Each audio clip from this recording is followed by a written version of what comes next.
Hi boys and girls, it's Mrs. Lane here, and we are on lesson 23, Polygons in the Coordinate Plane. Boys and girls, if you are in the 2020 version of this book, you will be on page 238 and 239. For those of you who have the 2017 version of the instruction book, you are on page 230 and 231. So let's go ahead and work through this assignment and see what we can get figured out. So Cheryl walks her dogs after school. The route she takes are shown on the coordinate grid to the right. Route 1 starts at point A, and so you can see Route 1 right here, and here's point A, and continues to points B, C, and D, and then back to A. So she starts here, she goes B, C, D, and back to A. Now when she takes Route 2, she starts at P and goes Q, R, S, and back to P. And the question is asking us which route is longer. So let's answer questions A, B, C, and D and see what we can come up with. Okay, the first question is, which pairs of points on Route 1 have the same x coordinate? So when we think of x and y coordinates, remember x goes this way, and you can mark it. It's already marked, but it just will help you to mark it again. And y, this is our y-axis, so we're going to mark that.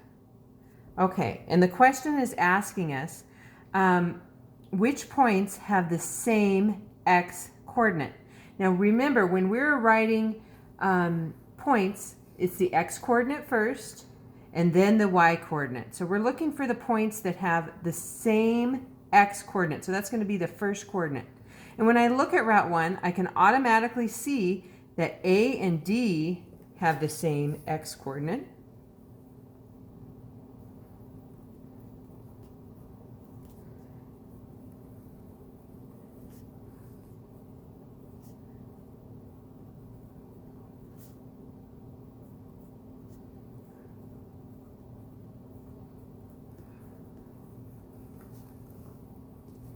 And if I look again, I also notice that B and C have the same x coordinate.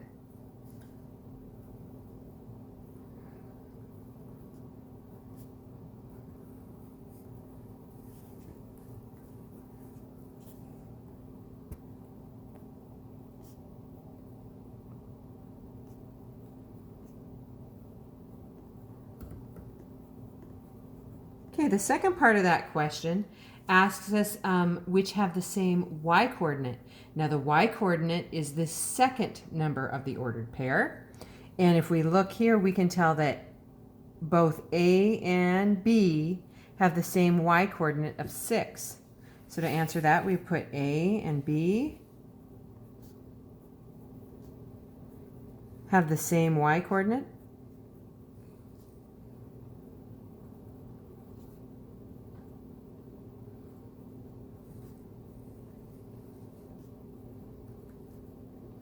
And is there another one? Yes. If you look at D and C, they both have a y coordinate of 2. So D and C have the same y coordinate.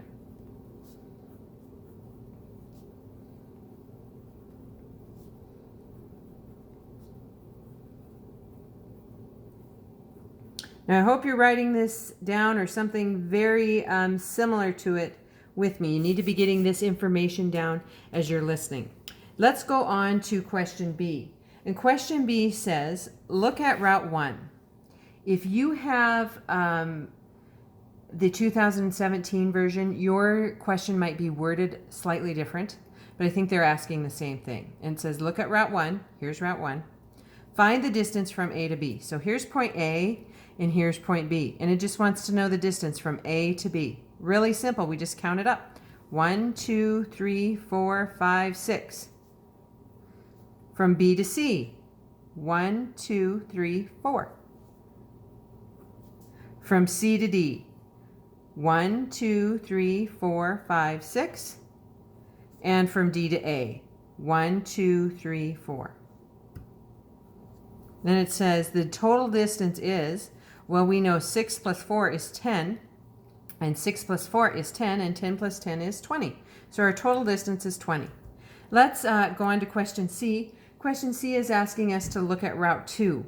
and it says find the distance from P to Q. So here we go. P and Q, 1, 2, 3. The distance from Q to R. Q, R, 1, 2, 3. Oops, let me try again. 1, 2, 3, 4, 5, 6, 7. From R to S, 1, 2, 3. From S to P. Here's S, here's P. 1, 2, 3, 4, 5, 6, 7. 3 plus 7 is 10, plus 3 is 13, plus another 7. The total distance is 20. Finally, it asks us to explain how you can find which of the two routes is longer. Well, if I'm comparing Route 1 and Route 2, which one is going to be longer? They both come up with a total distance of what, guys? They both come up with a total distance of 20. So it would be fair for me to say that Route 1 and Route 2 are the same. Neither route is longer.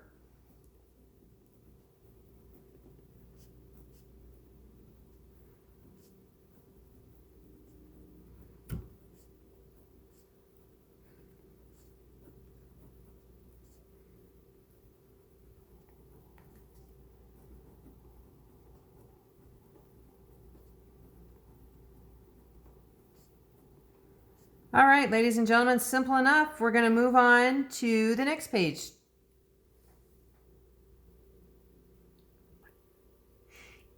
We're on page 239, and let's look at this. These paragraphs right here. It says, each of Cheryl's routes on the previous page form a rectangle on a coordinate plane.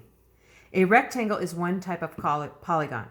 A polygon is a closed plane figure whose sides are line segments that intersect only at the endpoints. We're going to underline that because it's always good for us to have a solid understanding of mathematical language. So a polygon is a closed plane figure whose sides are line segments that intersect only at their endpoints. On the coordinate plane, if a side of a polygon is on a horizontal line, then its endpoints have the same y coordinates. If the side of a polygon is on a vertical line, then its endpoints have the same x coordinates. If you take the time to read that again and go through it slowly, it makes perfect sense. If the side of the polygon is on a horizontal line, such as this one, right here between O and X, then its endpoints have the same y coordinates, right? And if a polygon is on a vertical line, such as O to this one right here, its endpoints have the same x coordinate, and that would make perfect sense. Okay, one way to find the length of a horizontal or vertical segment is by counting. So if we wanted to find the length, we could just count it up, right? The length of a segment is always going to be a positive number, and that's important. You'll never have the length of a segment be a negative number. Okay, and let's go to the next part. It is often helpful to place a vertex on a side of the polygon on one of the axes of the coordinate plane, as shown in the diagrams below. All right, so if you need to go ahead and read through that again, take special note of not only the definition, but the fact that the length of a segment is always going to be a positive number. You will never give me a negative length. Let's go ahead and look at question number 1. Explain how you could find the distance between points 3, 6, and 7, 6 on the coordinate plane. Well, the first thing we notice when we look at 3, 6, and 7, 6 is what? The points have the same y coordinate. Let's write that down.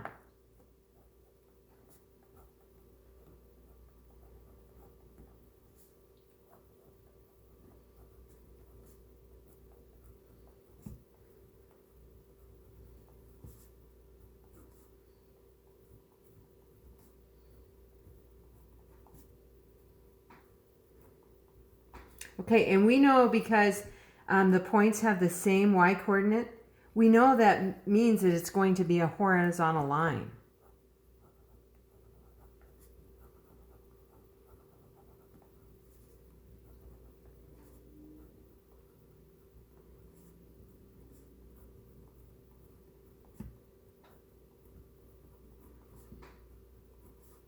Now, there are two ways that we can go about figuring this out if we want to know the distance between the points. Our first choice is we can plot the points on a graph and count the distance between them.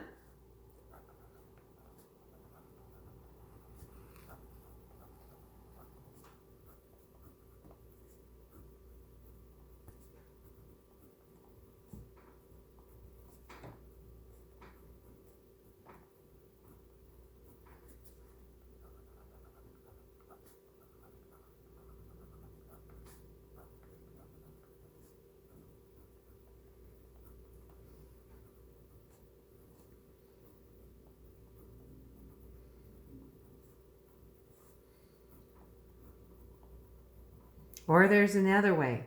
The other way we could find the distance between them is by using the absolute value. Either method shows the distance between the points.